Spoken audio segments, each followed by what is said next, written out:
നമസ്കാരം. ഞാൻ ഷാനവാസ് വക്കീൽ. ഞാൻ ഇന്ന് ഈ വീഡിയോയിൽ വന്നത് എനിക്ക് ഈ അടുത്ത ദിവസം വന്ന ഒരു കേസിനെ സംബന്ധിച്ചുള്ള ഒരു കാര്യം പറയുന്നതിന് വേണ്ടിയാണ്. 68 വയസ്സായ ഒരു മനുഷ്യൻ 53 ദിവസം ജയിലിൽ കിടന്ന്, നിരപരാധിയായ മനുഷ്യനാണ്, ജയിലിൽ കിടന്നു. അദ്ദേഹം ഇപ്പോൾ ജാമ്യത്തിലാണ്. അപ്പോ 65 വയസ്സ് വരെ അദ്ദേഹം വിദേശ രാജ്യത്ത് ജോലി ചെയ്തു, അധ്വാനിച്ച് 3 പെൺമക്കളെയൊക്കെ കല്യാണം കഴിച്ചയച്ചു, നാട്ടിൽ വന്നു, വിശ്രമ ജീവിതം നയിച്ചു വരവേ ഒരു ദിവസം ഭാര്യ പറഞ്ഞു, പിന്നെ വീട്ടിൽ പർപ്പടമില്ല എന്ന് പറഞ്ഞു.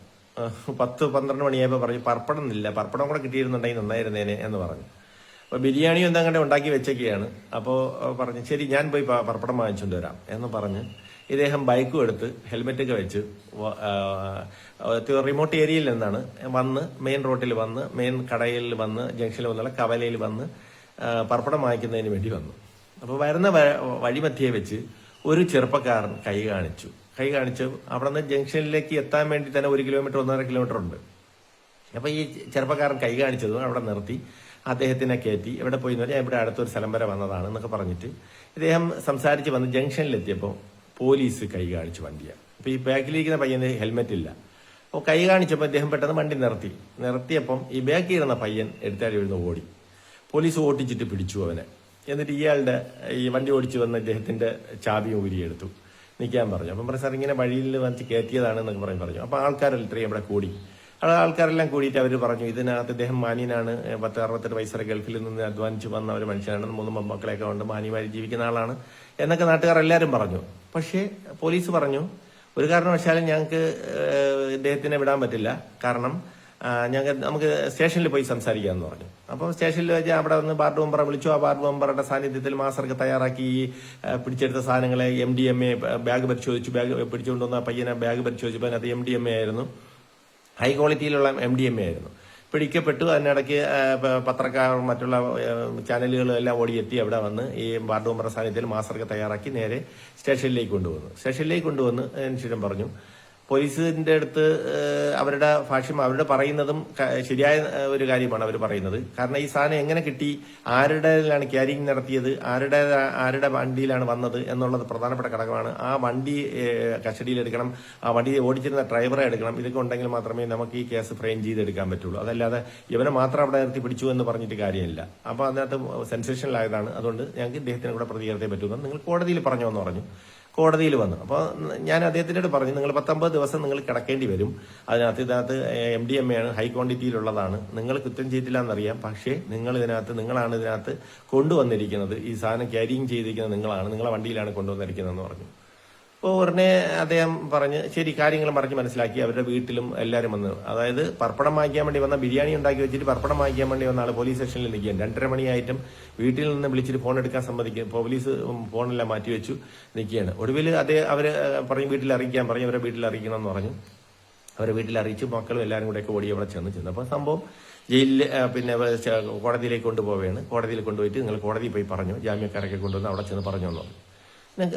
ഞാൻ പറഞ്ഞു ജാമ്യക്കാരൻ ഇപ്പോൾ കൊണ്ടുവരണ്ട, നിങ്ങൾ കേസിന്റെ ഇത് പറഞ്ഞ ശേഷം കൊണ്ടുവന്നാൽ മതി എന്ന് പറഞ്ഞു.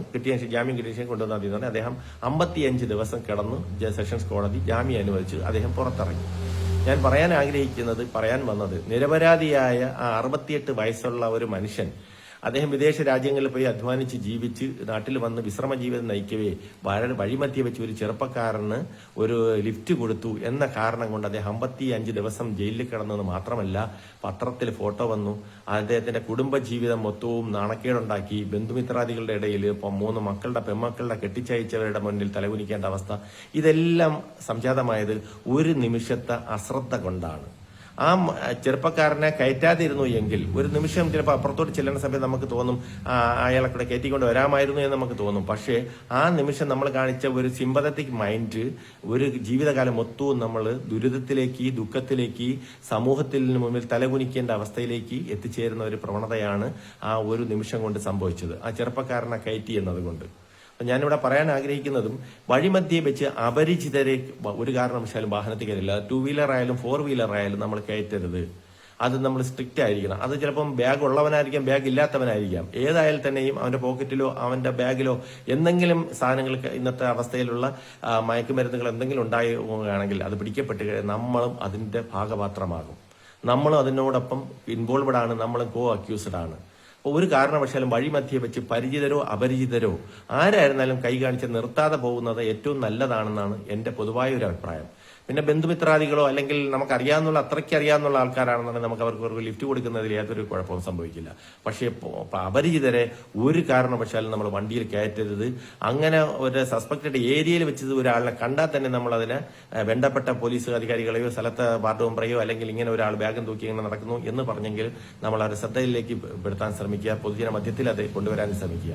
ഒരു കാരണവശാലും നമ്മൾ വഴിമധ്യേ അപരിചിതരെ ലിഫ്റ്റ് കൊടുക്കരുത്, കയറ്റിക്കൊണ്ടുവന്ന് സ്ഥലത്ത് ഇറക്കി കൊടുക്കരുത്. അതിന്റെ ഭവിഷ്യത്ത് എന്ന് പറയുന്നത് ഒരു ജന്മം മൊത്തവും നമ്മൾ സമൂഹത്തിന് മുന്നിൽ തല കുനിച്ച് നമ്മളെ ബ്ലാക്ക് സ്പോട്ട് വീണ് നമ്മൾ ജീവിക്കേണ്ട ഒരു അവസ്ഥയിലേക്ക് എത്തിച്ചേരും. അതുകൊണ്ട് ആരും തന്നെ ഇത് മനസ്സിലാക്കി ലിഫ്റ്റ് കൊടുക്കുന്ന ഒരു പ്രവണത നിർത്തി അപരിചിതരെ സഹകരിക്കുന്നതും സഹവർത്തിത്വം നടത്തുന്നതും ഒഴിവാക്കി മുമ്പോട്ട് പോകണമെന്ന് വിനീതമായി അഭ്യർത്ഥിക്കുകയാണ്. ഇത് എനിക്ക് വന്ന ഒരു കേസിനെ സംബന്ധിച്ചുള്ള ഒരു കാര്യമാണ് ഞാൻ പറയുന്നത്. ഇത് പൊതുജന മധ്യത്തിൽ മനസ്സിലാക്കാൻ വേണ്ടി മാത്രമാണ് ഇത് പറഞ്ഞത്. എല്ലാവർക്കും പുനർവിചിന്തനം ഉണ്ടാകട്ടെ. നല്ലൊരു നാളെ ആശംസിച്ചുകൊണ്ട് നിർത്തുന്നു. ജയ് ഭാരത്.